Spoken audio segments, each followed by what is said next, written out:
Today we are going to learn how to take the measurements for the amplitude of the sine wave. So this is the sine wave that I have obtained on the CRO screen. This has been obtained because the function generator output has been given to the input of the CRO. As you can see from the function generator, we are applying a sine wave with an amplitude of 3 volt. So what I am expected to do now is to check if the applied input from the function generator 3 volt is the same as that I am getting on the CRO. So I will be taking the readings for peak to peak amplitude on the CRO right now. So let's have a look. Suppose this is the sine wave. I have to measure the peak amplitude, the peak to peak amplitude. For that I will be using the Y shift knob. By using the Y shift knob, I will coincide the negative peak of any of the waveform to any particular x-axis. I can either coincide the negative peak or I can coincide the positive peak. Incidentally, in this waveform, both the positive as well as the negative peak are exactly coinciding with the x-axis. Now we have to measure the number of divisions which are occupied from the positive peak to the negative peak. So if we start counting from the negative peak, if this is 0, because this is the actual place from we are starting counting. So if this is 0, then till here is 1, this is 2, and this is 3. So if this is considered to be 0, it is actually occupying 3 number of divisions. So the 3 number of divisions is not the final answer of amplitude. You want the amplitude to be in volts. So these number of divisions will be multiplied by the volt per division knob reading. This is the volt per division knob reading for the first channel. Right now the reading here is 2 volt per division. So it is 3 divisions on the screen multiplied by 2 volt per division will give you 6 volts as the final answer of this peak to peak amplitude. Now you might ask a question that I am getting 6 volt peak to peak here, whereas whatever I am applying from the function generator is only 3 volt. But please remember that this 3 volt is not the peak to peak amplitude. It is the peak amplitude that you are getting on the function generator. So obviously the peak to peak amplitude will be 6 volt, which I am getting on the CRO. So which means my answer on the CRO is correct. Right? So let me write down those readings over here. I have taken down a table here. The first column says amplitude voltage on the function generator.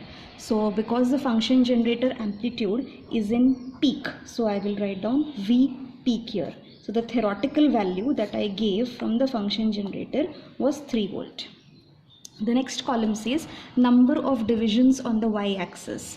So if you remember that we counted the number of divisions on the y-axis from peak to peak was 3. So I write down the number of divisions as equals to 3 here.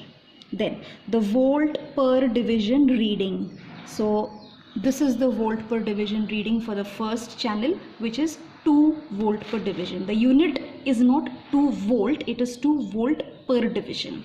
So it is 2 volt per division. So amplitude voltage on the CRO is given by, the formula is number of divisions on y-axis multiplied by volt per division reading. Hence this will be equals to 3 divisions multiplied by 2 volt per division. Division getting cancelled, you will be having the answer as equals to 6 volts. So 6 volts is the answer that you are getting for the amplitude voltage on the CRO, but this is the V peak to peak, that is peak to peak voltage is 6 volt on the CRO, and on the function generator peak voltage is 3 volt. So which means whatever we are applying from the function generator, the same waveform we are getting on the CRO. That's about the first reading. In case you want to have a look at the second reading, let's take the second reading by changing the amplitude from the function generator. So I change the amplitude. Let me make it around, let's say 5 volt. Yeah, so I make the amplitude as around equals to 5 volt. Now if you can see, correspondingly the shape of the amplitude of this particular waveform has increased on the CRO. So you know, when you were having 3 volts, so the peak to peak amplitude was less. Here as you can see, it has increased, but now we are expected to take the reading. Let me have a change in the volt per division. So I use this volt per division knob of the first channel. Let me reduce it. Okay, even if I reduce it or even if I increase it, it doesn't matter. Ultimately that the answer is going to be the same. So this is actually the scale to change the amplitude on the screen of the CRO. This is only the scale, please remember.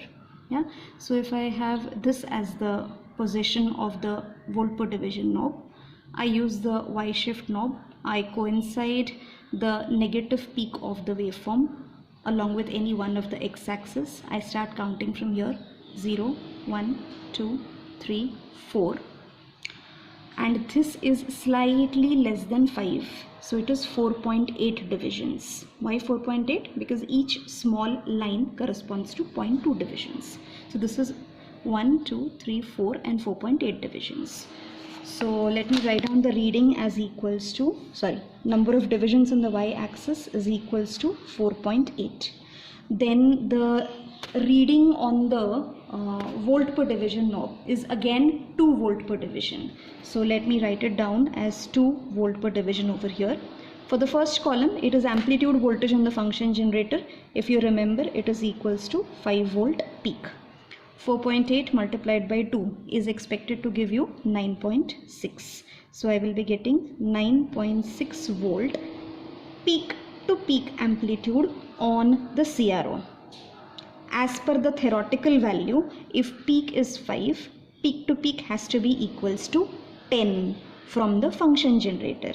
And on the CRO, I am getting the peak to peak amplitude as equals to 9.6. So my theoretical and practical readings are approximately the same. So that's the way you take the amplitude on the CRO. It is possible for me to also change the scale. So instead of using this particular scale, that is instead of using 2 volt per division, if let us say the waveform is very small, I can change the scale as per my requirement. Suppose I keep this as the scale with the help of this particular knob. Let me take the reading again, if you can see. So I use the Y shift knob. I coincide the negative peak.